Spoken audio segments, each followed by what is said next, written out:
Je suis maman d'un petit garçon en situation de handicap qui a 10 ans et demi.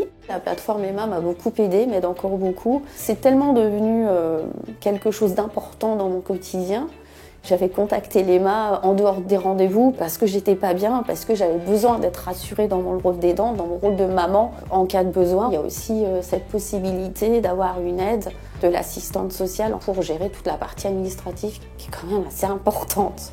Mon rôle en tant qu'assistante de service social, c'est d'abord de les écouter, de les orienter si besoin, mais c'est avant tout donc les accompagner dans les démarches administratives et leur permettre d'être le mieux informés par rapport à leurs droits. Les personnes qui peuvent bénéficier de notre accompagnement, donc c'est les aidants de personnes en situation de handicap, donc les personnes reconnues par la Maison départementale des personnes handicapées, la MDPH.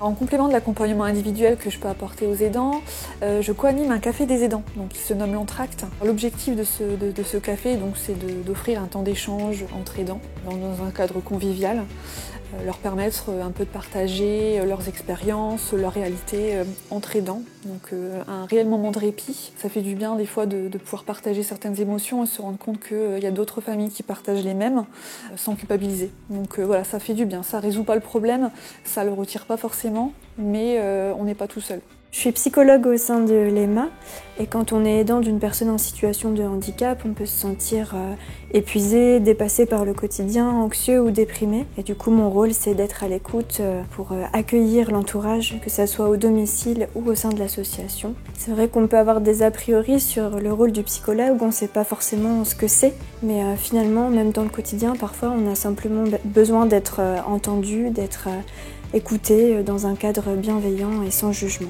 J'accompagne les familles autour du répit, notamment par le biais d'activités. Donc au niveau des activités sportives, des ateliers de création. J'invite les aidants à participer à nos ateliers. Cela leur permettrait de passer un bon moment en groupe et notamment en partager des moments avec d'autres personnes aidantes et d'autres personnes aidées. En tant qu'infirmière cadre de santé au sein de l'EMA, je peux rencontrer les personnes soit au sein de la plateforme, soit en visite à domicile. L'objectif, c'est de pouvoir faire avec les personnes un point sur leur état de santé et de pouvoir les accompagner dans leur parcours de soins en les aidant à trouver soit des professionnels, soit en les conseillant sur des actions à mettre en place, des accompagnements particuliers. Finalement, j'ai un rôle de facilitateur et de personne ressource auprès des aidants, ce qui me permet de travailler avec eux autour de la prévention santé.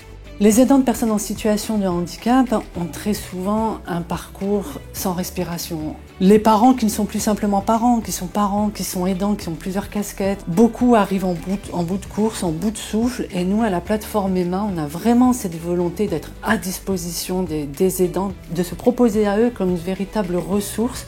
On a une palette de prestations au sein de la plateforme et on invite les aidants vraiment à nous rencontrer et nous on les écoute pour essayer de déterminer leurs besoins et à partir de là de les accompagner dans ce qui peut leur apporter un mieux-être parce que c'est là véritablement notre objectif.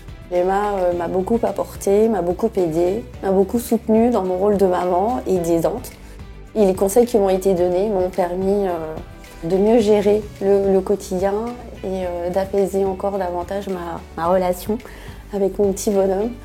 Je conseille aux parents d'enfants qui ont la particularité de ne pas hésiter à s'adresser à l'EMA.